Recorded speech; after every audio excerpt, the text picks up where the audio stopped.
Good evening, everyone. Welcome to another session. Today's topic is media and mental health in India.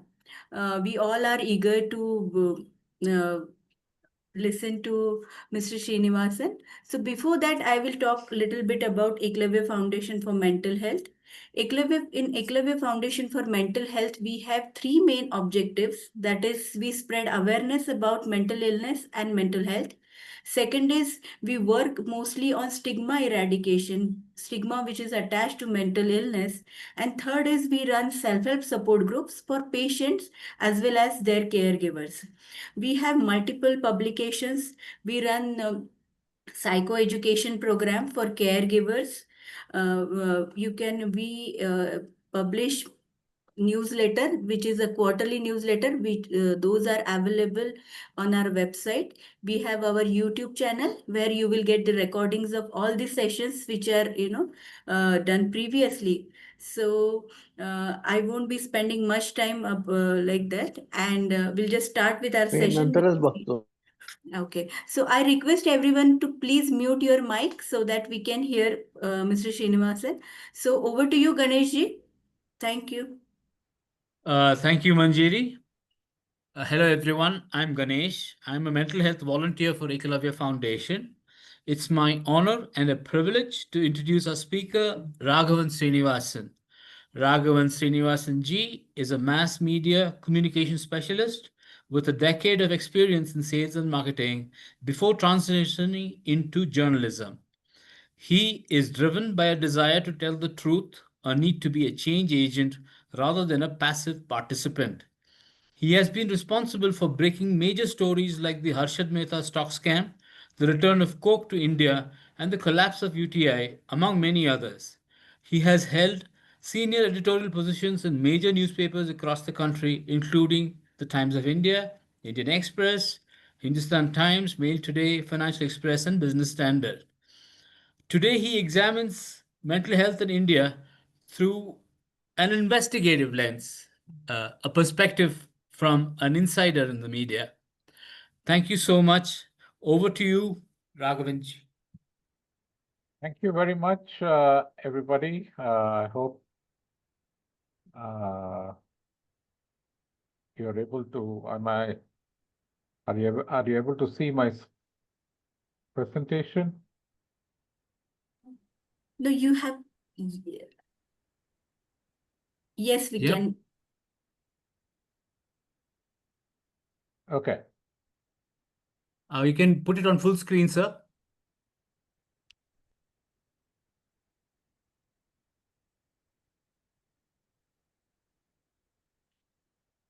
All right. So first of all, thank you very much for joining me today. 1 second. I need to open my notes.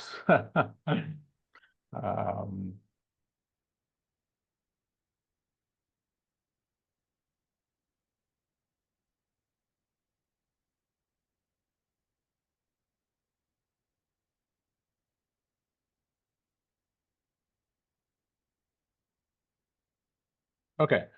So thanks a lot. It's I'm grateful to Ganesh Rajan and Eklavya Foundation for inviting me to this session.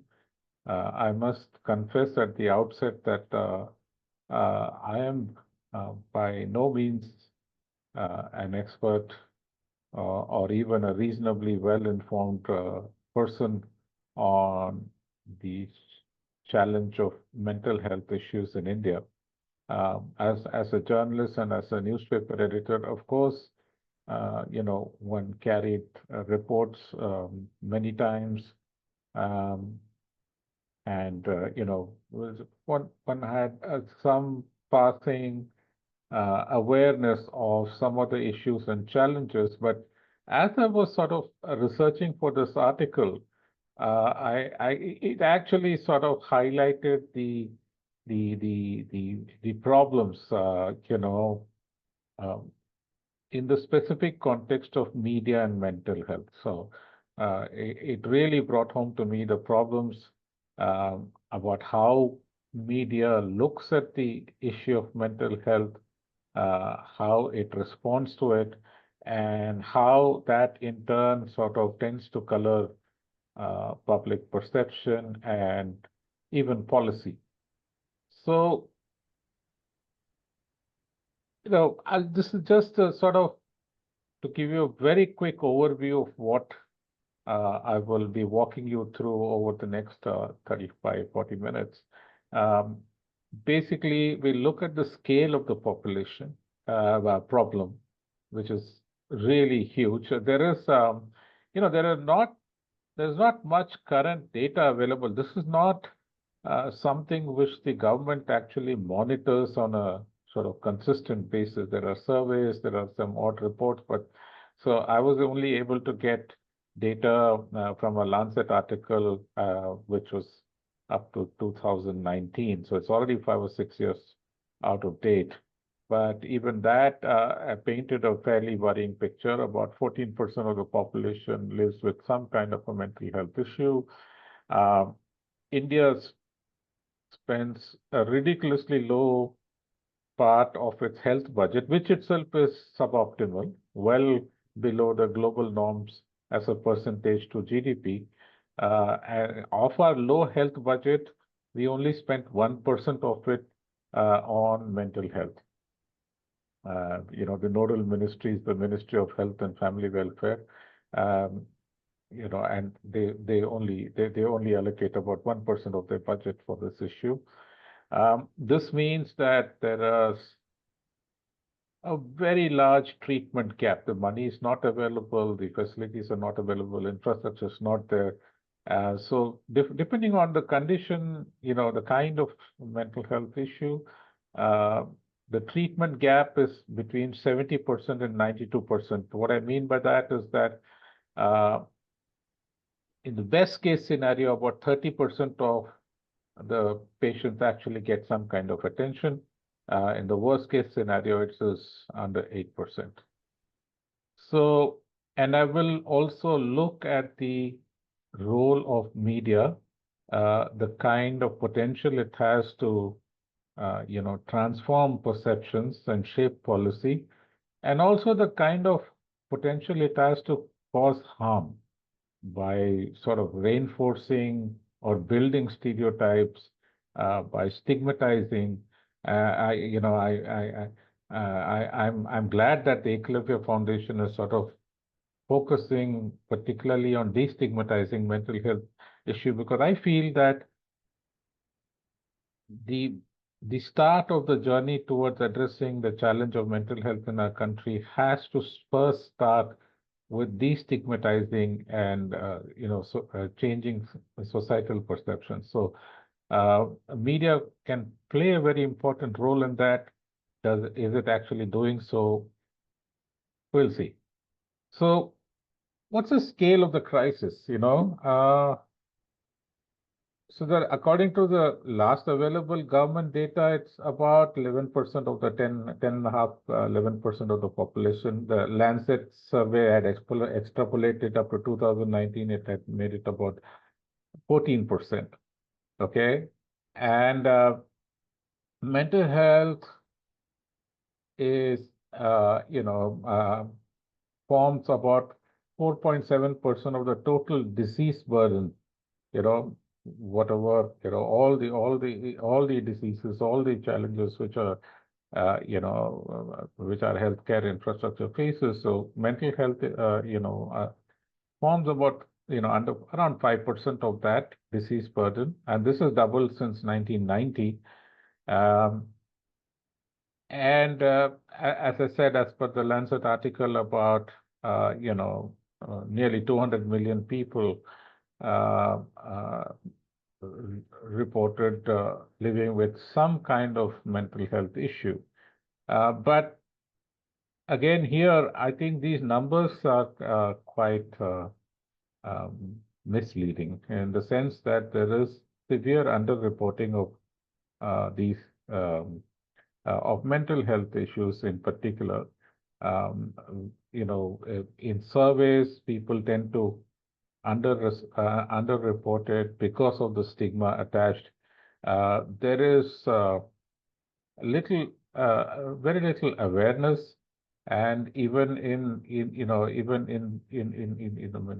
healthcare practitioners, particularly in rural areas, they're not particularly sort of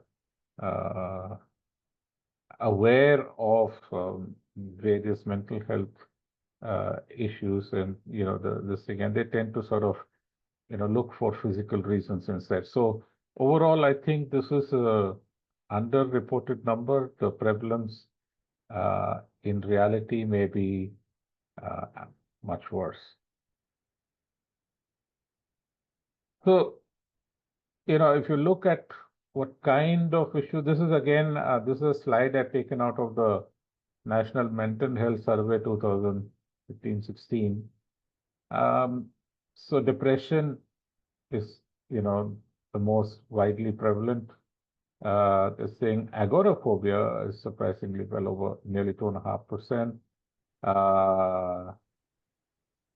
Sort of intellectual challenges, autism spectrum, phobias and anxieties, and outright psychosis. So the issues range across different kinds of this thing, ranging from of mental health issues. But what is significant for me to note here is the sort of the high prevalence of depression, and there is increasing sort of anecdotal evidence to suggest that depression may be the number one mental health challenge facing India today. It is an increasingly severe problem, particularly amongst this thing. And there are a lot of popular misconceptions about mental health challenges, but one of them is that it's it's sort of predominantly urban phenomenon. It is, the prevalence is higher in urban areas, but rural areas also have equally this we have fairly significant prevalence of mental health issues. Rural areas plus urban non-metros, which are actually small villages which have grown into small towns, together make up almost the same sort of level as urban metros. And again, here there's a lot of reporting, statistical gaps and reporting biases here. So rural areas, again, the data. Can you hear me? What happened? So please mute your mics. I request Raghavan Srinivasan ji to continue. I'm sorry about that. No problem. Okay. So, here again, there is this,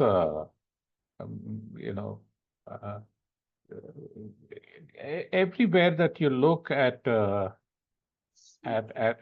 this issue, I find there is a huge lack of information. I must confess that as an editor, I had not really looked at this kind of data gap very seriously. And I will come to that about how media looks at mental health issues. But it once again sort of brought home to me how little attention is being paid to this issue, either at our central policy-making level or in public discourse, or in the media. So everywhere there are data gaps and insufficient information, and in some cases only sample studies or surveys to go upon. So the treatment gap I mentioned earlier briefly, it is actually extremely worrisome. Most common mental health disorders, more than 80% are untreated, right? Because people don't even either admit or report that they have an issue, or it is you know it's considered to be something else. So again, this stigma, social stigma attached to anything related to mental health in our country plays a significant role here. This very high percentage of untreated patients is partially due to the absence of adequate mental health professionals and infrastructure, but also, to a large extent because people do not seek help. And I think that's one of the principal challenges facing. I think those who are interested in this area to sort of work upon how to get people who have an issue to actually reach out and ask for help. And I think only when that demand, see, government, tend to react to uh, public demand. There is a lag, but it does tend to react to it. But if the demand is not perceived, then it will not react. That's one of the reasons why mental health gets only 1% of the budget allocation, right? Not enough noise is being created about it. Not enough people are demanding attention, demanding treatment, demanding facilities, right? And I think that's another issue that needs to be addressed. So alcoholism, alcohol, related disorders, very, very widely prevalent. Almost all of it is untreated, 86%, you know. And even severe disorders, it depending on the kind of disorder, it ranges between 70 and 92%, and that's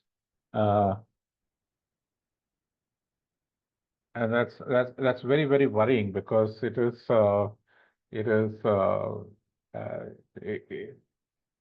it means that really you have very severely impacted people who are just not receiving any kind of attention at all, right? And this is not something you'll find with serious physical diseases, right? If the prevalence is wide enough, if the number of people impacted is large enough, enough sort of noise gets built up within the system to generate some kind of response, right? Even COVID, COVID was recent enough in all our memories for us to remember. Initially, there was inaction. They had no idea what to do. Then you had a crisis, oxygen, and so on. But because the scale of the crisis was so large, and because so many people are impacted, and more importantly, because so much noise was being made about these issues, the lack of oxygen, lack of infrastructure, people suffering, and so on, that the government machinery actually kicked into action fairly quickly, and a lot of it was addressed by the time the second and third waves of COVID happened. So provided there is enough, the takeaway from this is that provided there is enough sort of noise about it, there will be some kind of response, but right now there isn't, which means that 70 to 90% of disorders go untreated. So what's the state of play as far as media and mental health issues is concerned? So there was a media study that I found, which is about 2020. It was actually an article written by non-media people, three mental health specialists in the Journal of Psychiatry.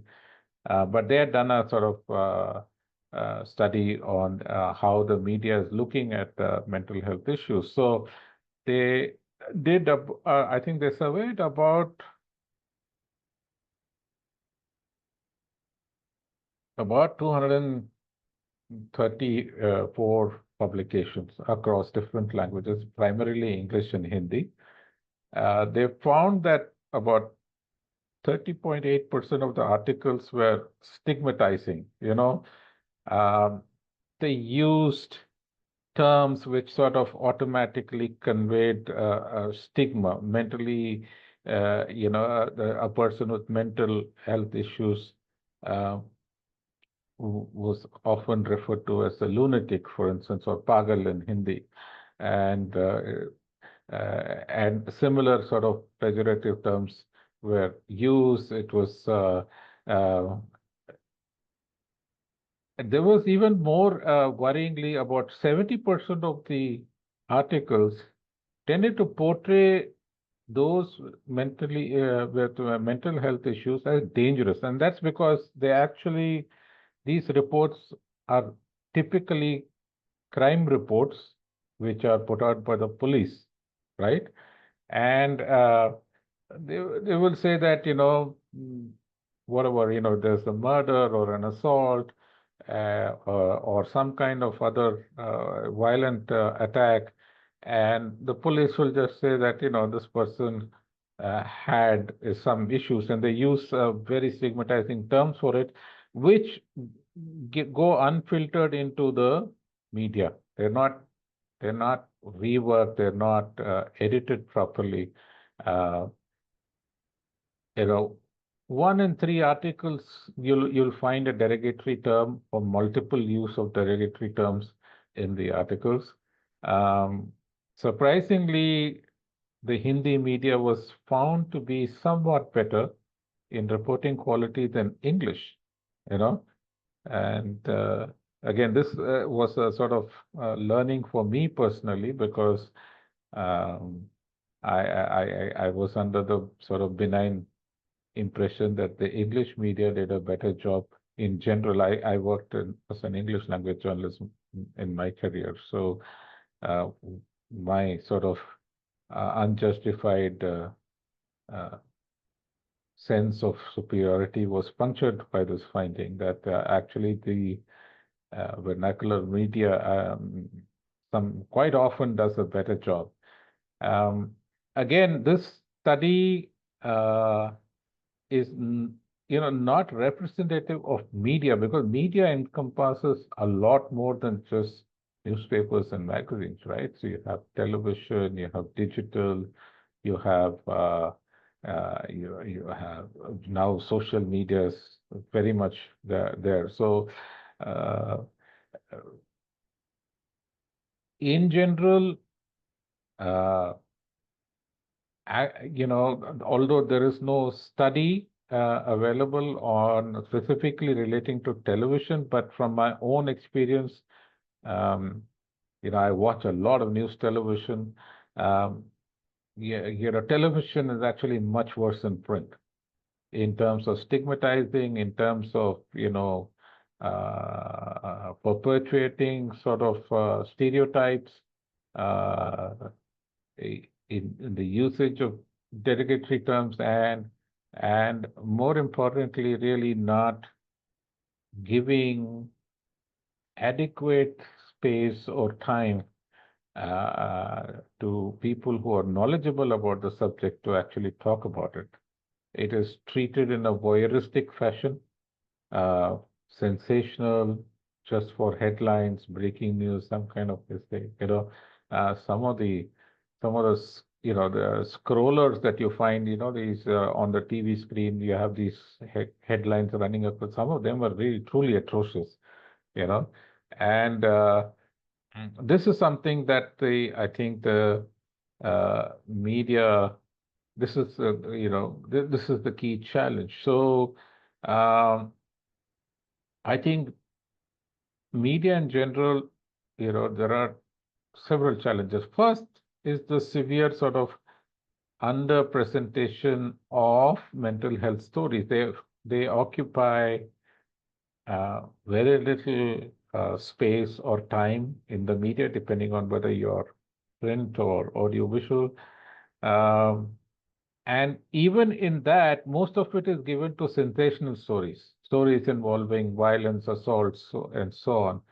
uh, recovery stories, positive stories, uh, they have given very, very little exposure, right? Um, there is rampant privacy violation, you know. I mean, there's a Supreme Court order on sort of uh, using names or disclosing identities of rape victims and minor victims of assault. But there are no guidelines where mental health is concerned.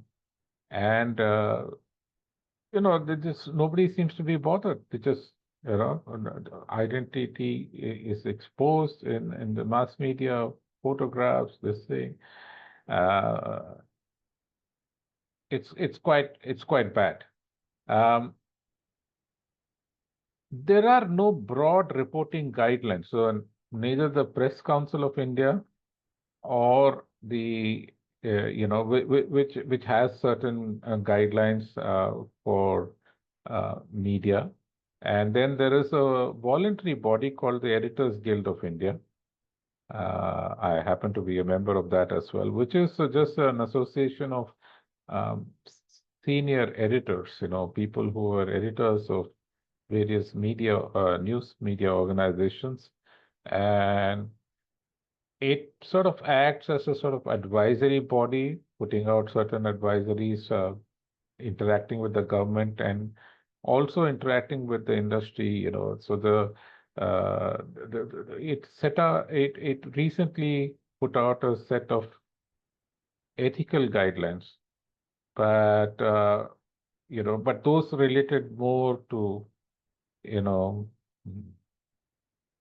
political issues, dealing with communal and other problems, and financial reporting, but mental health really did not find a place in those guidelines as well. So there is, even for those media organizations which want to be more sensitive, want to uh, do a better job, uh, there are no guidelines available. And I think this is something which organizations such as yourself can work on, work with the media, uh, have some discussions, and sort of build a basic set of guidelines, so that at least the worst excesses are avoided.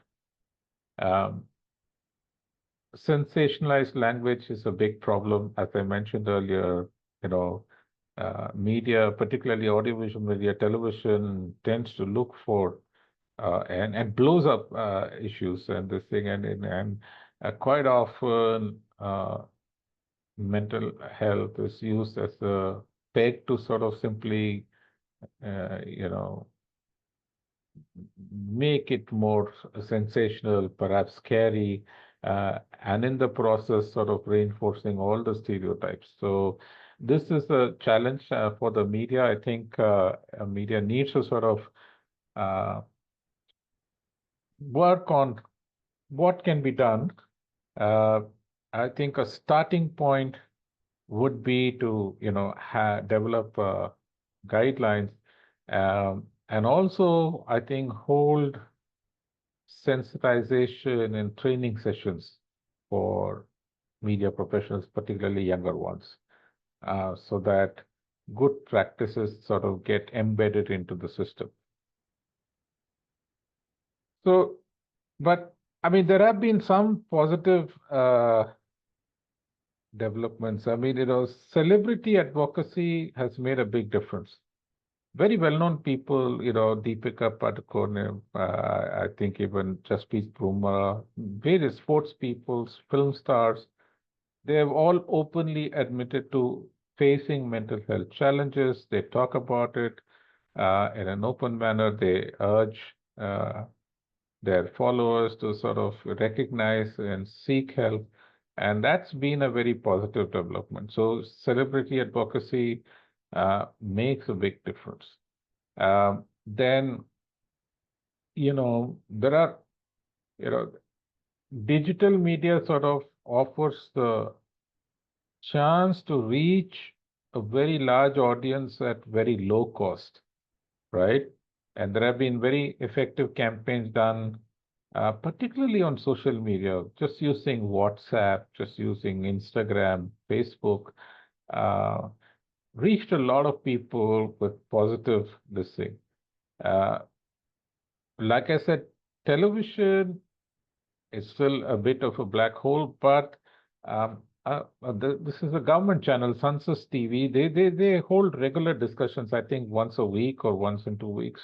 They discuss, they bring experts and have discussions on mental health issues. And it does have a larger this thing, and this is something which can sort of have can be amplified.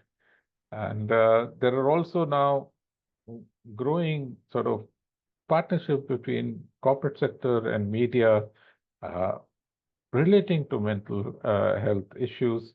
And again, this is a positive thing because what it does is that by when you get a corporate sponsor, media then allocates more time and space to it, that issue, right? Because there is money involved. It is a business, and therefore, uh, he who pays the piper does uh, have the right to call the tune. So, I think the corporate media partnerships is another positive development, which needs to be this way. Um, if you look at what is the existing policy framework here, we are very good when it comes to laws. So we have fairly, a lot of legislation. There's the National Mental Health Care, which sort of has recognized rights. It has decriminalized things like suicide. There was a National Mental Health Policy, which was formulated in 2014, integrated into into healthcare. And the National Mental Health Program, which has been running since 1982, has actually reached out on paper to almost all the districts, a majority of the districts in the country. So these numbers again, like I said, look impressive if you look at the annual report of the Ministry of Health and Family Welfare. You'll find a whole lot of this thing, but the actual scale of it, you can imagine when you look at how much money they're actually spending on it, right? So when they are spending only 1% of their very limited budget on all of mental health, these programs, they look impressive. Bureaucrats are very good at sort of adding up these numbers. So the reality is that I think penetration is very poor. We have a policy framework. We have a fairly decent law. There are rules. There is a action program. Everything is there, but it's really does not get the kind of financial resourcing and backing that is required to make it have meaningful impact. That's my personal view, but you know.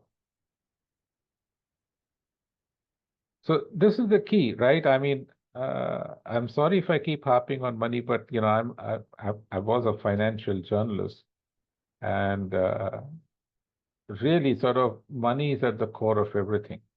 Right? So you have to look at the money. I mean, you look at the 2025-26 budget, the budget for the ongoing year. The total allocation for mental health was 1,004 crore, which doesn't, which seems like it's still not too bad. 1,000 crores is a fairly large sum of money, but 86% of that money was actually for running NIMHANS in Bangalore and in other centers. 86% of this, so more about 800 odd crores was the budget for NIMHANS, which has been just clubbed into the mental health budget. And then this telephone health line, Telemanas, program that got an 80 crore allocation. So if you look at the money, look at the scale of our country, look at the scale of the challenges, you'll realize how superficial the attention being paid to this issue is, right? And, and this is at the center level. When you go down to the states, the position is worse. Many states actually lack a functional mental health authority. You know, maybe it exists on paper, but it's very nominal token.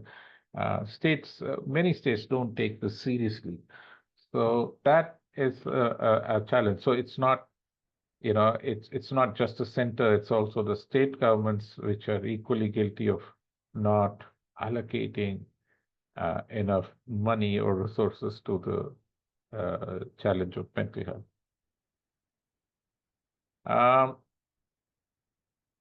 As I mentioned, there have been some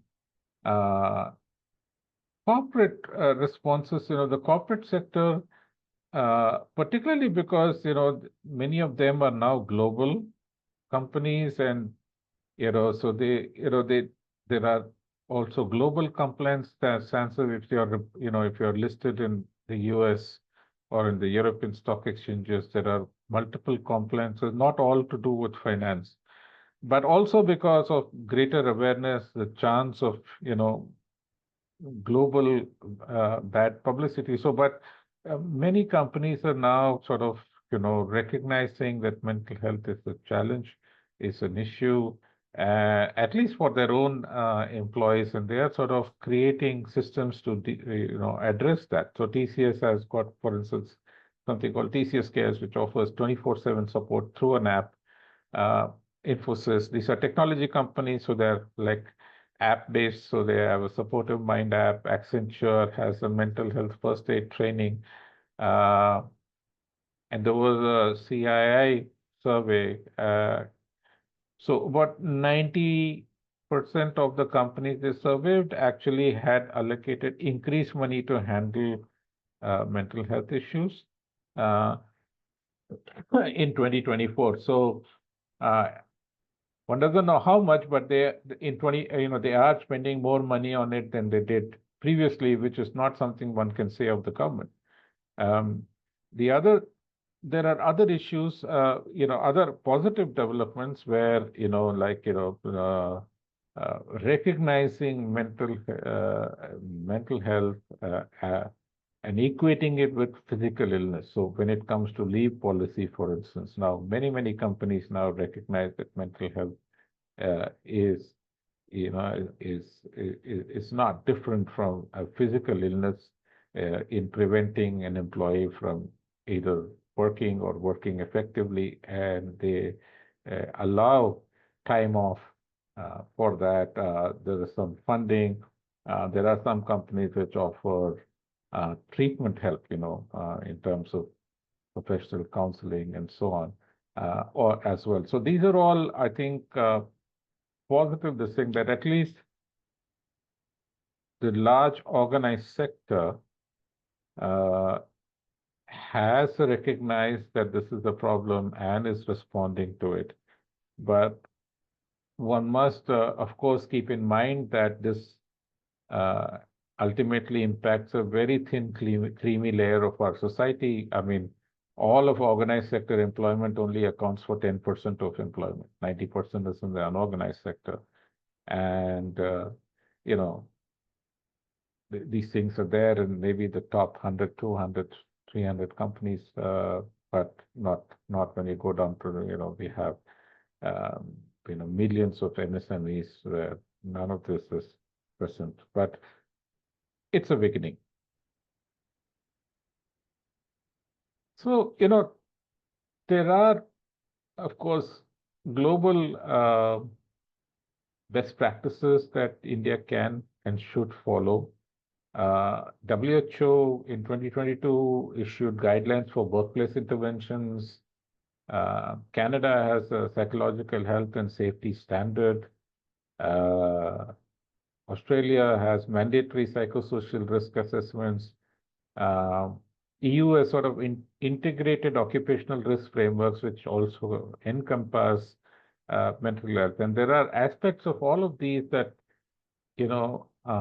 we can incorporate into our policies, uh, either at the national governmental level or in a more granular fashion into workplace policies, um, with employers, public sector, private sector. Um, and there's much to learn from a global this thing. Again, this requires advocacy, it requires championing, it requires people to sort of push for this change. And I think that's where, again, organizations like Eklavya, can make a real difference.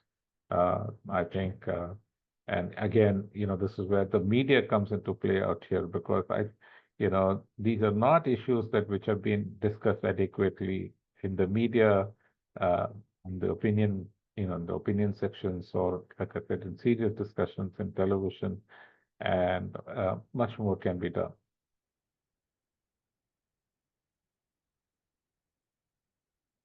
So what can we do? I think, first of all, we need to enforce a mental health act at the state level and make sure that actually what exists on paper actually gets implemented. That's the first step and the most critical step. Uh, I think we need to urgently develop media reporting guidelines for print and television media in particular, but also some sort of, I think, some sort of guidelines for social media, right? Because they have so much more impact and influence than now mainstream media, particularly with younger people, that I think, we need to sort of develop some kind of guidelines which the social media can impose from a platform perspective. But also, I think, one needs to again reach out and work with influencers, just like you would work with a media outlet. I think, you know, sort of sensitizing, awareness building, and training of social media stars can play an important role in sort of changing the narrative a little bit, on how to sort of um, basically uh, get people to sort of look at the challenge of mental health just like they would any other health related challenge, and not sort of, sort of look at it through a stigmatized lens.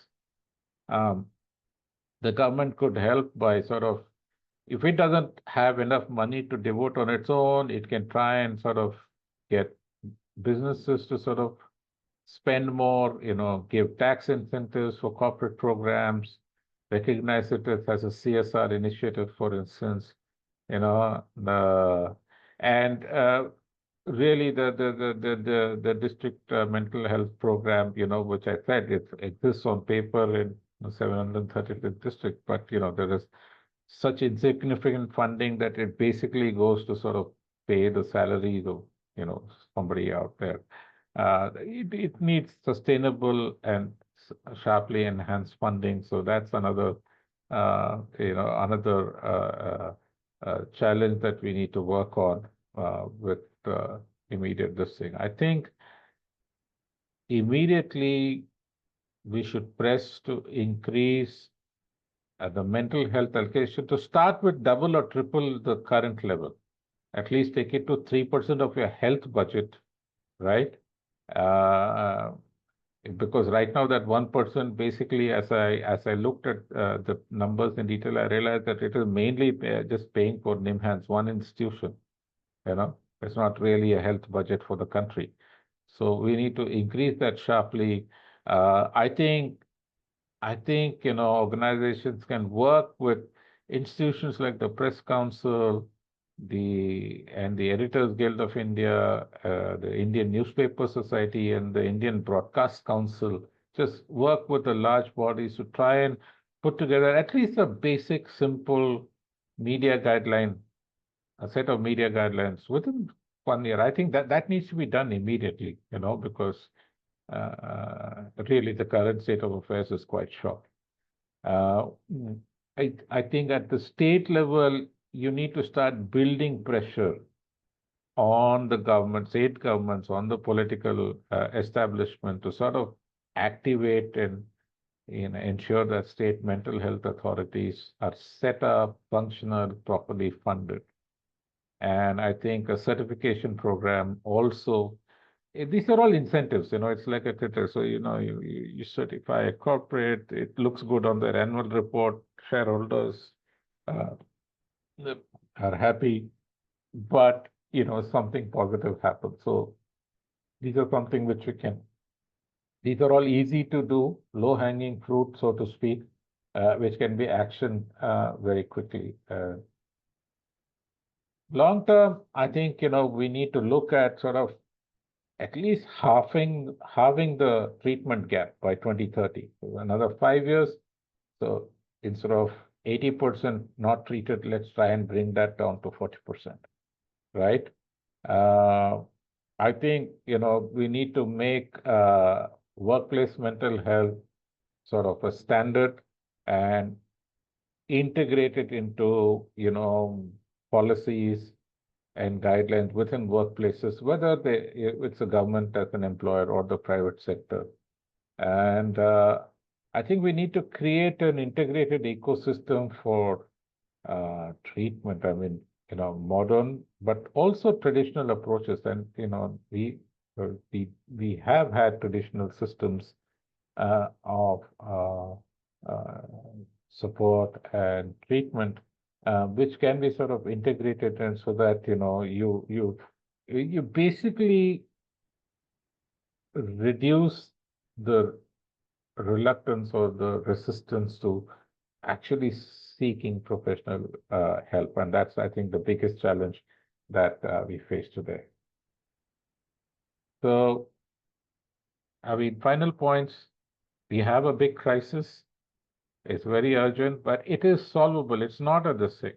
It's not something which cannot be solved. All it needs is a little bit more attention, a little bit more focus, and definitely we'll have much more positive outcomes.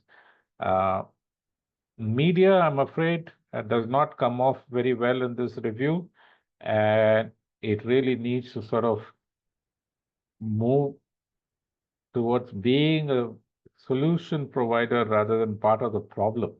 Right now, as things stand, media is actually part of the problem, creating and enhancing the stigma attached to mental health. So that needs to change, and we do need sort of broad collaboration between government, between business, and of course civil society, citizen organizations such as yourself. I think we need to come together on common platforms to look at developing workable solutions. Thank you. Thank you, Srinivasan. Thank you so much for that. Some key takeaways which I found was that government does not monitor. There's a lack of data out there, actual data out there, which can make us read what is really happening on the ground.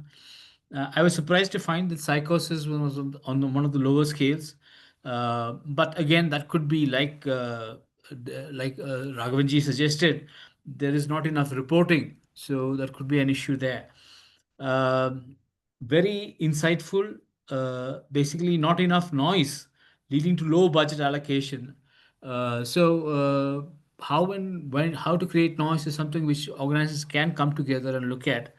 Um, I don't know where to start really with this. Basically, things like change.org, maybe, I don't know.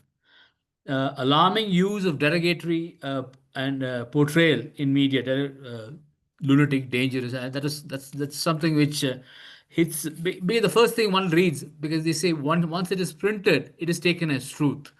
So I think that kind of thing is something which is dangerous. I like to use the word voyeuristic fashion. I mean that was that. I mean, yes. So we become a spectacle instead of something to be looked at. um, Repeatedly, Sergi said about reporting guidelines for mental health. I think this is something which we need to really look at in, and um I mean, he touched upon celebrity movie artists, but movies themselves could probably bring into focus a lot of Oh, the yes, issues, yes. the issues that are there. Then, uh, and of course, this bang for the buck issue has been a big challenge for many of years. WHO mental health care pyramid says the last two tiers of informal care give maximum bang for the buck kind of thing. So I mean that's something which we have to look at very closely, because we have a crunch of resources. So how much we can stretch the money to cover is something which is very important. Heartening corporate response, growing. Wow, that's good. That is something which is really heartening. Uh, and I think also what struck home very hard was changing the narrative, not at the inevitability of disease, but the implementation of awareness and solutions instead. That's something which can be done. Uh, Before I throw the floor open to questions, could I have one? I have one question. How can persons with lived experience, persons who have been there and basically come out of it, how can they contribute to this particular crisis? I think that's a key challenge. I mentioned the absence of recovery stories. Mm. Right. I think, in terms of impact, these have the most positive and reinforcing impact on not only patients with mental health issues, but their caregivers and family and so on. So when you see, hear, watch, read about, real people having faced similar challenges, overcome them, recovered, uh, that acts as a much better stimulus. And I think uh, what we need to do, and this is a challenge which is spread across the media, and it's not restricted to India. It's a global issue. Basically, there is a very old saying in the media business that bad news is good news, right? So we tend to, because we it's a human tendency to be voyeuristic, to be sensation seeking, to sort of observe misery and pain of others at a distance. It has a gruesome interest for people, and therefore the media tends to play to the lowest common denominator and the largest audience. And therefore, a very common complaint about media is that, you never report any good stuff. Uh, Mm. I mean, this, the current government, I mean, Mr. Modi has been, ever since he came to power, he's been attacking the media, saying that you never, write stories about the greatness of India, the actual development work which is done. All of it is partly true, not always all of it is correct. But this is a challenge. How do we sort of sell the positive stories?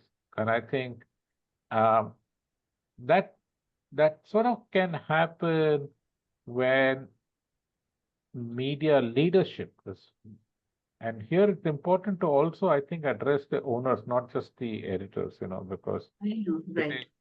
media is a big business, and the financial, controller of the media actually has a lot more say in what is done than the editorial head. That's a reality. And So sir, what about the political pressure is also there, because we have seen few news where politicians themselves, they are using some derogatory terms. Means certain things come into the picture related to mental health. Basically, there were few comments. I don't remember when that we have this Yeroda mental health yeah, hospital or something like that. You just send them there. They don't know what they are saying or something like that. So when huh, political leaders say like that, it yes. becomes difficult for people to, I mean, if media prints that or shows it, then it becomes little difficult for, people who are suffering from mental illness, because they know they are not like that. They are performing well, and it cuts down their morale. Right.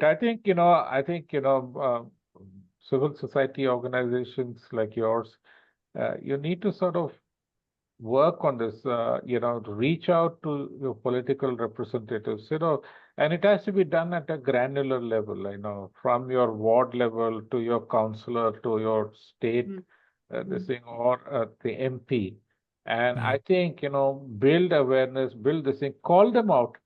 Not necessarily in a sort of the thing, but if you come across this passion, maybe seek an appointment or write a polite note saying, look, when somebody who's as influential as you uses these terms, it creates these kind of problems. So would you kindly do this thing? So I think nobody is actually doing this.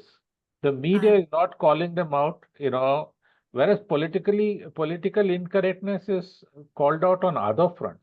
If you're I'd like to if you're just interrupt. denigrating about women, that's immediately picked up, for instance, or caste or ethnic or religious this thing, but not mental health. It's taken because people, even the media doesn't see it as something which is wrong. That's a normal for them. They are using the same terms themselves. So I think, the sensitization and education has to go hand in hand. Yeah, Dr. Mangala just posted. Dr. Mangala's scarf is in community medicine and treatment. That there is a guideline which scarf has developed along with Sangat Bhopal. So perhaps that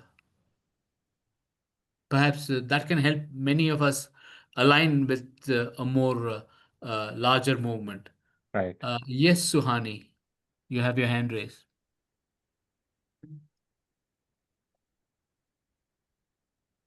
You can ask your question, Suhani.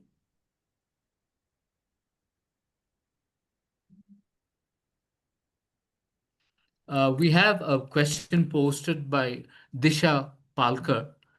What process and mindset follows to create resources at any level that abide by empathy rather than sympathy? Yeah? Very good play of words. Yeah. Yeah, it's good. This thing, but I think really, like I said, you need to create awareness that, mental health is as much of a challenge as any other disease affecting the thing. It impacts society, it impacts individuals, it impacts productivity. One of the Parakji, could you mute?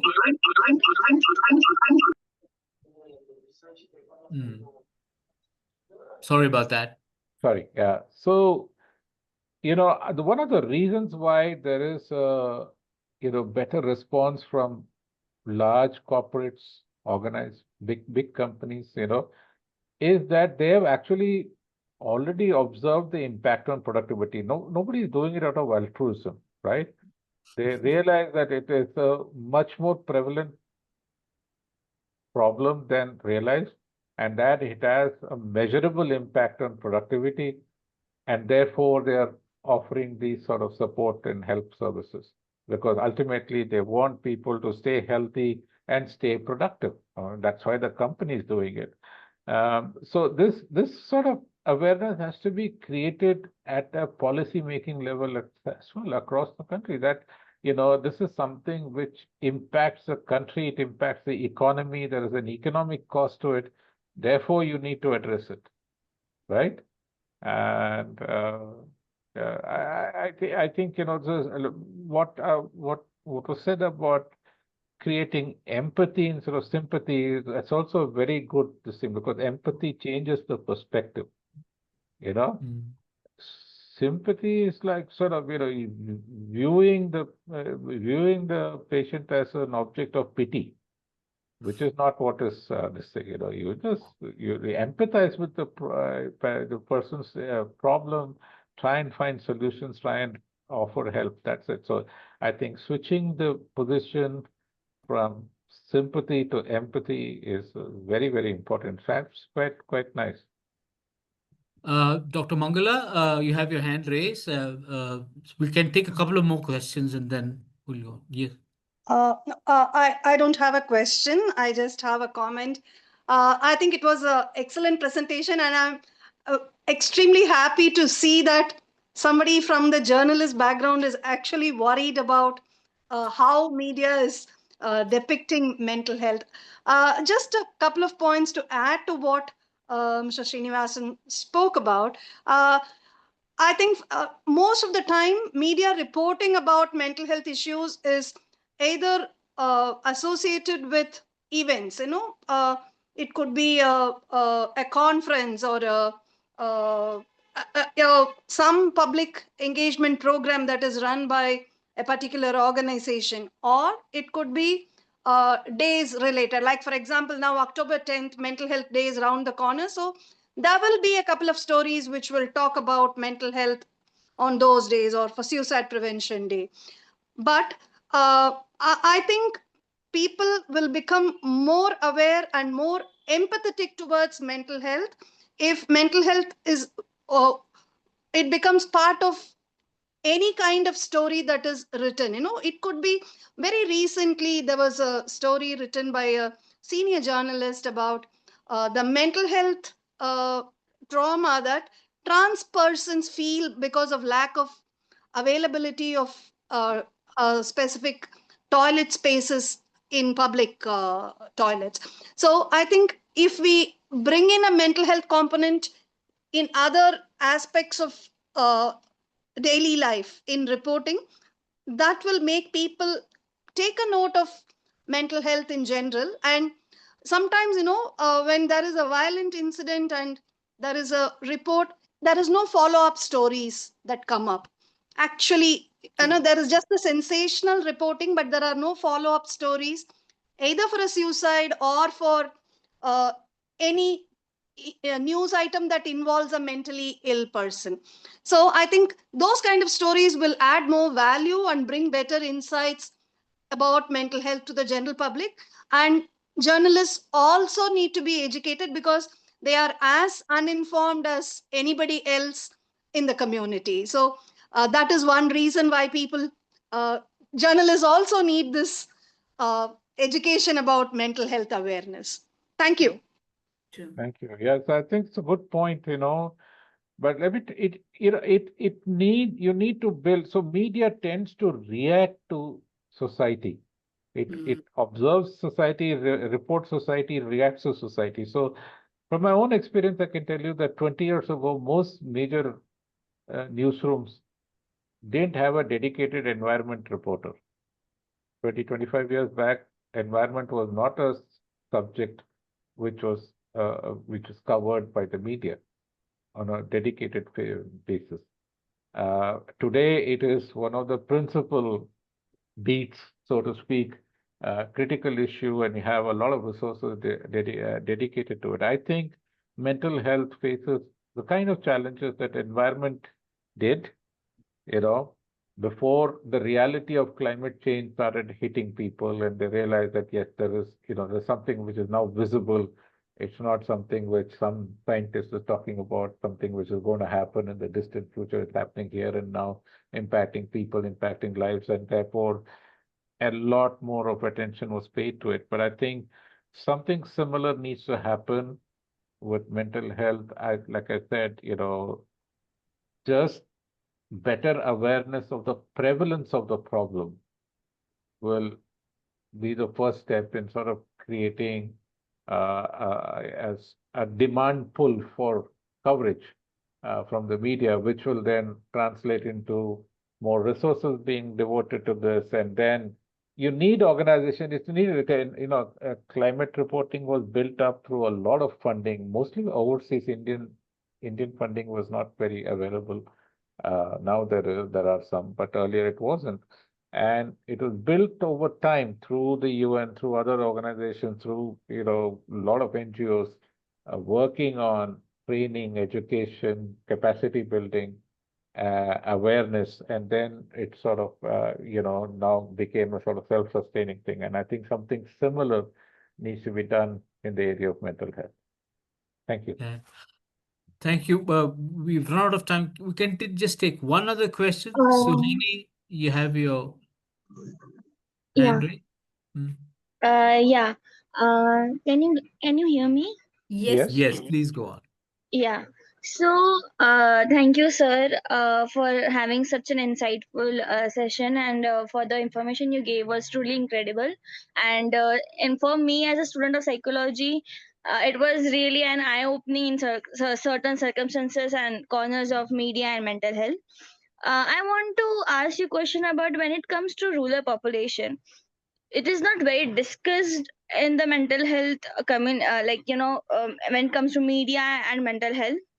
So I know you gave a lot of solutions or a suggestion from which a media can improve, and how we can as a population can contribute to a media. But I want to know ki if there any specific thing that we as a population and a media can do to raise awareness and help world to hear the voices of rural population, or what actually they are going through, and there is so much of problems, and there is no accessibility for rural population when it comes to mental health and mental health services as Yes, such. that's true. So I think, it has to be a multi-pronged approach. I think a good starting point, like I said, would be to leverage social media. You know, if it becomes a trend on social media, it becomes big enough on social media, and mainstream media will automatically follow because they observe social media for cues all the time. I think, that's one way to reach out to audiences who, we're a very large country, very scattered with a lot of population living in, as you mentioned, in rural areas, so difficulty of access, physical access. So that's part of the thing. You use social media, uh, which has better penetration, I think, than mass media right now. Uh, then, we also work on, like I said, it's first and foremost, it's important that the state governments actually, set up a basic infrastructure in place to handle mental health issues, have a state mental health authority and a system in place, because that's the first requirement. Once that happens, some of the, bureaucratic machinery falls into place. And then you sort of, tick it out, you this thing, and ultimately down to training, grassroots workers like ASHA workers or somebody like that, have programs for them. So all that requires, a policy framework in place, a department, funding, and then the external contribution from, civil society organizations and experts in capacity building. So I think it has to be a collaborative effort. Thank you so much, Srinivasanji. Thank you so much for that. My biggest takeaway was that we need even the media to treat the same level of dignity, accord dignity to a person with the mental health. I think that's a very key thing which we should all remember. We take physical disability in one way, and as you said, correctly said, we look at mental illness in a different light.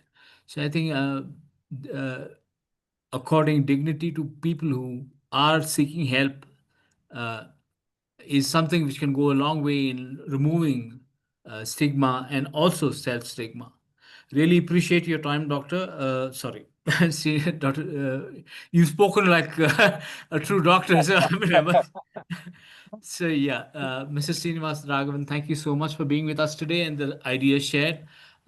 We'll catch up again on what we can do in the area of mental health in our next session. Uh, as Manjari said, first Wednesday of every month we have a special lecture. Hope to see you there again. Thank you so much, all of you, for being here with us, and thank you again, Srinivasan ji. Thank you Thank so you. much. Good day. Thank you, Bye-bye. everyone. Thank you. Bye.